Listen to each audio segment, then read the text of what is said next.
Next question is कि क्या जैसे बहुत से लोग ये क्वेश्चन मेरे पास भी कई बार आता है कि जैसे स्कैनर और प्रैक्टिस मैनुअल अगर हम कर लेते हैं सिर्फ तो is that a sufficient thing to do या फिर हमें स्टडी मटेरियल या फिर proper text book reference book को डेफिनेटली यूज करना चाहिए. So what do you suggest? Depends, let's see देखें, अगर आपने ट्यूशन ले रखी है सब्जेक्ट की, तब तो आपको कंसेप्ट ऑलमोस्ट पता होता है। तो उसके बाद तो आप अगर स्कैनर या प्रैक्टिस मैनुअल उठाते हो तो आपको पता होता है क्या लिखा हुआ है। लेकिन अगर आपने ट्यूशंस नहीं लिए तो व्हाट आई रिकमेंड कि आप स्टडी मटेरियल तो मत ही पढ़ो, क्योंकि स्टडी मटेरियल बहुत वास्ट होता है, मतलब उतना पढ़ने का फुर्सत ही नहीं होता है। तो आई थिंक जो गाइड बुक्स होते हैं काफी सारे टीचर्स का, आप उनको अगर पढ़ लेते हो तो आपको एक ग्रिप मिल जाता है कि है क्या चीज। उसके बाद अगर आप क्वेश्चंस में जंप करते हो तो वो थोड़ा इजी हो जाता है आपके लिए। बट ऐसा ओके. नहीं, लोग ऐसे भी हैं जो खाली क्वेश्चन आंसर्स पढ़ के पास हो जाते हैं, बट लेकिन जिस डायनामिक नेचर का पेपर्स अभी आता है, आई थिंक पेपर्स पे अगर आपने अगर नहीं पढ़ रखा है चीज़ों को, तो काफ़ी बार ऐसा होता है कि आप क्वेश्चन से जज नहीं कर पाओगे क्या आंसर है। बट वही अगर आपने टेक्स्ट पढ़ रखा है, आपने उस चीज़ को समझ रखा है, तो यू कैन इजीली जज एंड राइट आंसर्स। थोड़ा दाएं बाएं करके आप आंसर्स लिख सकते हो। तो आई थिंक वो एक रिस्क होता है कि आप क्वेश्चन से अगर फंस सकते हो। तो आई थिंक उसी लिए मैं सजेस्ट हमेशा करूंगा कि या तो आप ट्यूशन ले लो, या फिर आप एटलीस्ट अगर ट्यूशन नहीं लिया है तो आपने कोई पर्टिकुलर बुक उठा के उससे थोड़ा पढ़ लो, तो थोड़ा कंसेप्चुअल क्लैरिटी रहता है। Okay. So next is RTP और पास पेपर्स कितने ज्यादा इम्पोर्टेंस रखते हैं एग्जाम्स में? यार, if I am not wrong, मतलब मैंने उस टाइम जब एनालिसिस की थी तो हर एग्जाम में आप समझ लो 120 में से अराउंड 15 से 20 मार्क्स तो दिख ही जाता था आरटीपी या फिर पास पेपर से।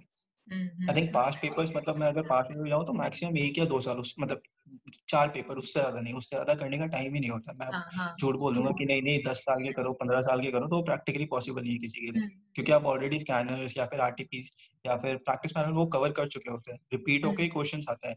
अगर आप पेपर पूरा घुमा के देख लो ना 120 मार्क्स का, तो उसमें आपको 30 से 40 मार्क्स ही नया दिखेगा, और तो आपको वही दिखेगा कि पुराने ही कुछ चिपका हुआ। करेक्ट. बस मैं भगवान से ये मनाता था पेपर देने के पहले कि पी एथिक्स को तोड़ के नहीं आए। पी एथिक्स अगर आए तो वो 16 मार्क्स का एक ब्लॉक है, ऐसा नहीं वो 4 मार्क्स इधर, 4 मार्क्स उधर, 4 मार्क्स उधर, 4 मार्क्स उधर। एक्चुअली अदरवाइज क्योंकि वही वो फिर सबसे दिक्कत स्कोरिंग वाली होता है. चीज हो जाती हाँ. है। Right right. Okay. So next question is क्या आपने कोई टेस्ट सीरीज या मॉक पेपर्स दिए थे? हाँ, मैंने टेस्ट सीरीज ज्वाइन किया था, लाइक एग्जैक्टली, मतलब उसमें 2 टेस्ट पेपर्स के थे, तो मैंने 2 थे या 3 थे मेरे को एग्जैक्टली, हाँ 2 तो थे ही मेरे को जहाँ तक याद है, और शायद चैप्टर लेवल कुछ टेस्ट थे, तो मैंने दिए ओके. थे। मतलब बहुत, मतलब जो फुल लेंथ थे उसको मैंने काफी सीरियसली दिए थे, लेकिन हाँ चैप्टर वाले तो ऐसे ही होते थे कि हाँ ठीक है दे दो वैसे वाले जिन पे। और अच्छा. मॉक टेस्ट पेपर मैंने शायद सॉल्व तो नहीं किया था लिख लिख के, बट या मैंने उनको देखा था कि क्या क्वेश्चंस पूछे गए हैं, क्या है उसमें क्या नहीं। Okay. Okay. So Ashish, next question is कि आई नो कि आप ये ऑलरेडी बता चुके हो हमें कि प्रेजेंटेशन कितनी ज्यादा इम्पोर्टेंट होती है, but still if you can just tell us कि प्रेजेंटेशन का एग्जैक्ट इम्पोर्टेंस हमारे पेपर्स में क्या रहता है और किस तरीके से हमें आंसर्स को प्रेजेंट करना चाहिए पेपर में.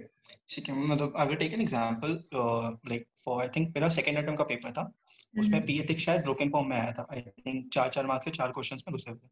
तो जब मैंने पेपर मंगाया था, what I could like what I used to do, मैं क्या करता था, लेट्स से कि मेरे को ये पता है कि इसमें ये वाला क्लॉज लगना है, ये स्टैंडर्ड लगना है, और ये पर्टिकुलर कंपनीज एक्ट का सेक्शन लगना है। तो मैं क्या करता था, टॉपिक्स टू बी कवर्ड नाम का एक हेडर डालता था, उसमें इन तीनों को खाली लिस्ट डाउन कर देता था। मतलब वहां पे आपके एक्सप्लेन नहीं पेपर करता था, में? मैं लिख देता।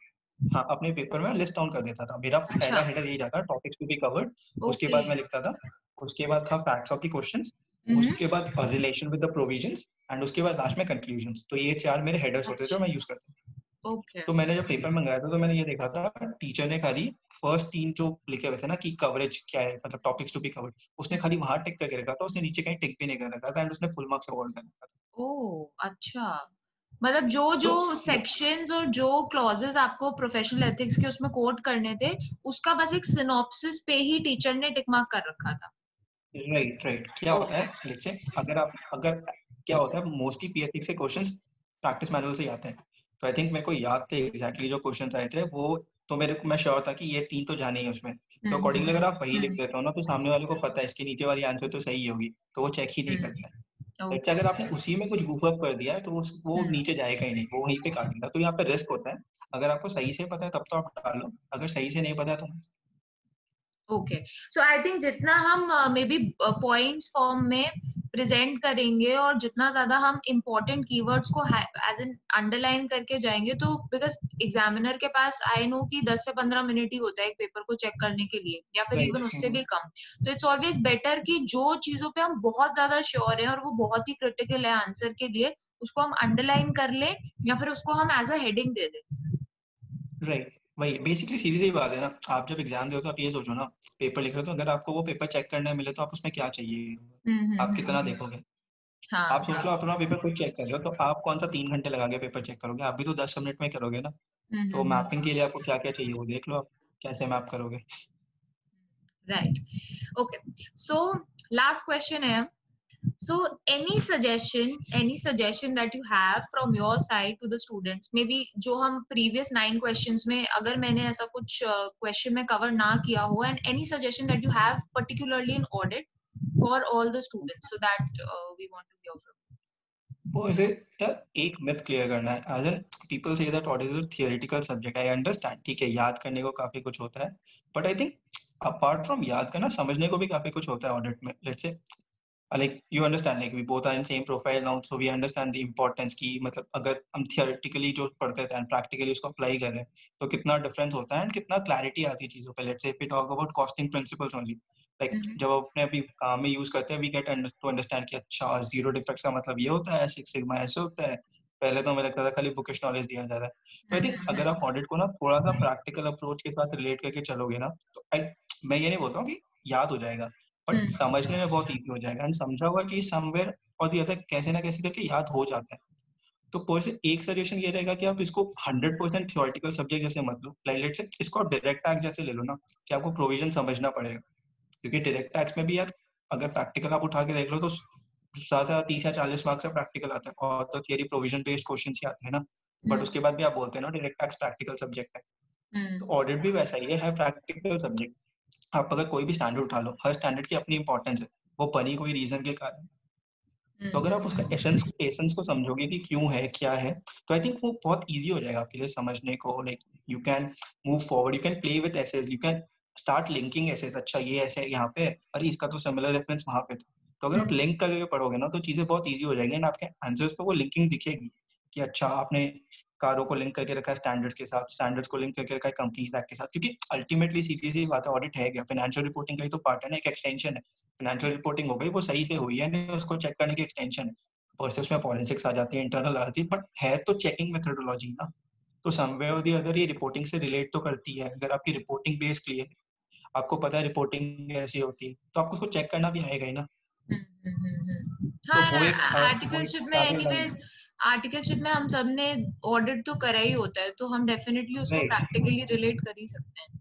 राइट, थोड़ा अगर आप रिलेट करके करोगे ना तो आई डोंट थिंक उतना चैलेंज आएगा। आई थिंक चैलेंज आता है क्योंकि सिलेबस बहुत बड़ा है, याद काफी कुछ करना पड़ता है। इंस्टीट्यूट का भी है कि इंस्टीट्यूट को एग्जैक्ट वर्डिंग्स आंसर्स चाहिए होती है, बट आई थिंक उतना ज्यादा भी नहीं चाहिए होता है। जब तक आप कैप्शंस कवर कर रहे हो तब तक सब ठीक है। इंटरनल एक्सप्लेनेशंस आईसीआई कभी नहीं बोलता कि मेरे को वर्ड टू वर्ड चाहिए, बट हाँ मे बी ट्रू। कैप्शंस उनको चाहिए होता है वर्ड टू वर्ड। हाँ, तो वैसे हेडर्स ठीक है थोड़ा, पॉइंटर्स, हाँ हाँ। Right.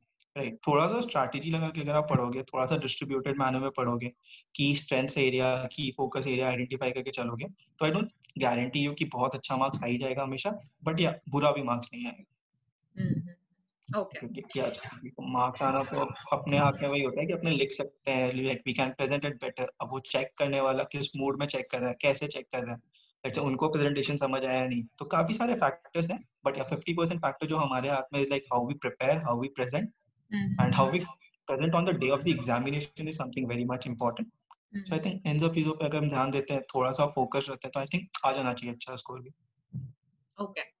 So I think that's all. That's all from my side. I had these 10 questions and thank you so much. I am sure कि सारे students को काफी ज्यादा help मिली होगी. So अगर इसके अलावा भी if any one of you have any questions जो आप लोग को लगता है that you want to ask, so of course आप वीडियो के comment section में जा करके उसको लिख सकते हो, and maybe I'll connect with Ashish and let you know the answers, or Ashish can personally answer your comments. So that we'll see. So thank you so much, Ashish. It was really great interacting with you. So thanks a lot. Thank you, Disha, for hosting me down there. Thank you. Great. Okay. Thank you so much guys for watching the video. Hope you liked it. So I have an announcement to make for CA intermediate students who are interested in studying cost and management accounting subject, either for the upcoming attempt or for your next attempt. So there is a batch starting from next week onwards, probably from 8th of September onwards, in which I will be taking up classes. So the classes will be specifically on module 2, and this will be a capsule course. So I will of course take up the concepts so that you have proper conceptual clarity. Along with that, the second thing I'll cover is study material questions. Third thing what I'll cover is all the past papers RTP questions. Fourth, the main thing of this capsule course, the highlight of the capsule course will be that I will take up mock test after completing each and every chapter, and there will be a complete cost mock test which will be taken after I complete the course. So this will be a capsule course, so kind of revisionary classes you can say, where concepts will be covered and important questions exam oriented will be covered. So I will be targeting to complete this in a complete 1 month span, so that if I start from 8th, then I'll be able to complete it by the next month, the 8th of next month. And I will be taking up 3 classes in a week, that will be TTS format, so Tuesday, Thursday and Saturday format, and they will be morning classes.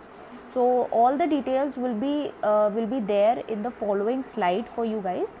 And if any one of you is interested, would like to revise or would like to get conceptual clarity or would like to have good grip by giving mock test, so you guys can attend this course, since there will be just 2 to 3 or maybe 3 to 4 classes per chapter. So I am sure you will be able to revise it completely.